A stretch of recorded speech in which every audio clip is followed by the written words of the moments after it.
નમસ્કાર મિત્રો એક દંપતી હે ને રસ્તા ઉપરથી પસાર થઈ રહ્યો હતો. રસ્તો ધૂળિયો એટલે કે ખૂબ જ ધૂળવાળો હતો. એમાં પતિ આગળ જઈ રહ્યા હોય છે અને પત્ની એની પાછળ જતા હોય છે. તો પતિની નજર છે ને રસ્તા ઉપર પડેલા સોનાના હાર ઉપર જાય છે. તો પહેલા તો એને લાલચ જાગે, પણ પછી એને જગતની માયાને, સંપૂર્ણ જગતના જે સંસારની માયાનો ત્યાગ કર્યો હોય એ પોતાની જાતને રોકી દે છે. અને વિચાર આવે છે કે મેં તો મારી જાતને રોકી દેશે અને મેં વિચાર કરીને હું સમજી ગયો, પણ મારી પત્ની સમજશે કે નહીં. એટલે એને પોતાના પગ વડે સોનાના જે હાર હોય ને એની ઉપર ધૂળ માટી નાખી દીધી.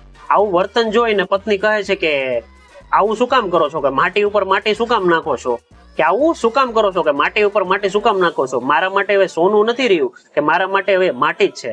મિત્રો, આ પ્રસંગ આપણને એ જણાવે છે કે જ્યારે હૃદયમાંથી ત્યાગ સંપૂર્ણપણે જન્મે છે ને, ત્યારે દુનિયાનું કોઈ પણ પ્રલોભન એ વ્યક્તિને કે કોઈ પણ વ્યક્તિને આકર્ષણ કરી શકતું નથી. તો મિત્રો, ફરી પાછા મળશું આવી સરસ, સારી અને સુંદર વાતો સાથે. જય માતાજી, જય શ્રી કૃષ્ણ.